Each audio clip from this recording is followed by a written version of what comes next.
বইমেলায় যাব না করতে করতে গতকাল বইমেলাতে যাওয়া হয়েছিল। তো বইমেলা থেকে কি বই কিনলাম সেটা আপনারা জানতে চেয়েছিলেন এবং দেখতে চেয়েছিলেন, তো সেজন্যই আজকের ভিডিওটা বানানো। তাহলে চলুন শুরু করা যাক আজকের ভিডিও। বইগুলো দেখানোর আগে ছোট্ট করে বলে রাখি, এখানে যে বইগুলো দেখবেন সম্পূর্ণটাই হচ্ছে আমার নিজের টাকা খরচ করে কেনা বই। এখানে কোনো স্পন্সর বা কোনো মার্কেটিংয়ের জন্য কোনো বই আমাকে দেওয়া হয়নি। তো সেই ক্ষেত্রে যে বইগুলো দেখবেন সম্পূর্ণ আমার ব্যক্তিগত চয়েসে কেনা বই দেখবেন। তো সেই ক্ষেত্রে এখন দেখা যাক যে কোন কোন বই আমার পোর্টলাতে আছেন, সেখান থেকে আপনাদের এখন একটা একটা করে দেখাই। তো আমার মেনলি মেলা থেকে অনেকগুলো বই কেনার কোনোই প্ল্যান ছিল না। আমি গিয়েছিলাম একটা বই কেনার জন্য, সেটা হচ্ছে ফার্স্ট টাইম সেকেন্ড ম্যারেজ, যেটা লিখেছে জামশেদুর রহমান সজীব। এই তো এই বইটা। তো এই বইটার আমি শুনেছি যে ঘটনাটা, সেটা হচ্ছে যে এখানে নাকি উৎসর্গপত্রে আমার নাম আছে। তো উৎসর্গপত্রে আমার নাম, এটা দেখে আমার ভালো লাগে। তো ভাবলাম যে লেখক যেহেতু বইটা অনেকগুলো মানুষের সাথে যারা বই নিয়ে কন্টেন্ট বানায় তাদের সাথে যখন আমাকে উল্লেখ করেছেন, তখন তার প্রতি কৃতজ্ঞতা স্বরূপ আমি বইটা কিনবো এবং এটা আমার সংগ্রহে রেখে দেবো এবং আমি পড়বো। তো সেজন্যই বইটা কেনা। তো এটা হচ্ছে একটা রম্য উপন্যাস। এটা সামথিং লাইক ম্যারেজ নিয়ে কোনো একটা কাহিনী হবে, এটা বিয়ে শাদীর কোনো একটা ব্যাপার নিয়ে হাস্যকর কিছু ঘটনা ঘটবে আমার যা মনে হচ্ছে বইটার ফার্স্ট ইমপ্রেশনে। তো এখন পড়ার পরে যে প্রতিক্রিয়াটা হয় সেটা আপনাদেরকে তখনই শেয়ার করতে পারবো যখন আমার বইটা পড়া হয়ে যাবে। তো এটা হচ্ছে সেই বইটা। এরপরে বইটা হলো বিসর্গ বিন্দু, যেটা লিখেছে রেজওয়ান শুভ। আমার রেজওয়ান শুভ ভাইয়ের সাথে দেখা হয়। তো তিনি আমাকে বলেন যে তার নাকি নতুন একটা বই বের হয়েছে, আমি চাইলে পড়তে পারি বা সংগ্রহ করতে পারি।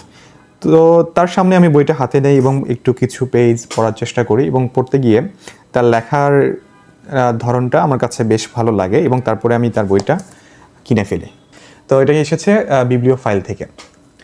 এরপরে বইটা হলো আমার বর্তমান খুবই খুবই খুবই পছন্দের একজন রাইটারের বই এবং যার বইগুলো আমি এখন পাগলের মতো সংগ্রহ করছি।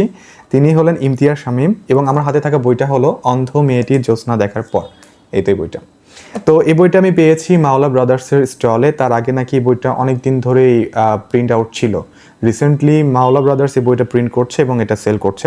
আমি যখন মাওলা ব্রাদার্স স্টলের সামনে দিয়ে যাচ্ছিলাম এবং বইটা হাতে পাই, তখন আমার মাইন্ড সেট আপ তৈরি হয়ে গিয়েছিল যে I had to buy this বুক।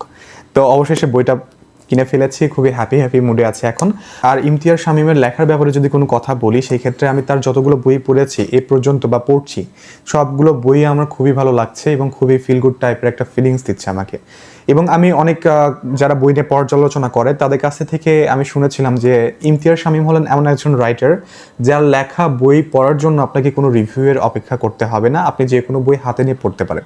এটা আমার নিজস্ব মতামত যদি আমি শেয়ার করি আপনাদের কাছে, আমি তাদের মতো করেই বলবো যে অবশ্যই তার কোনো বইয়ের সাজেশন লাগবে না, শুধু তার নামটা শুনে গিয়ে আপনারা বই কিনতে পারেন এবং সেটা পড়তে পারেন।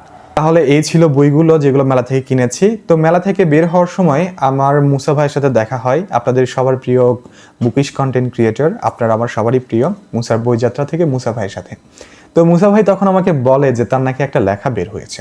আমি তো বেশ অবাক হয়ে যাই যে মুসা ভাইয়ের লেখা বের হয়েছে, অর্থাৎ আমি ভেবেছিলাম বই বের হয়েছে। তো আমি সেটা জানি না, এটা কোনো কথা হলো।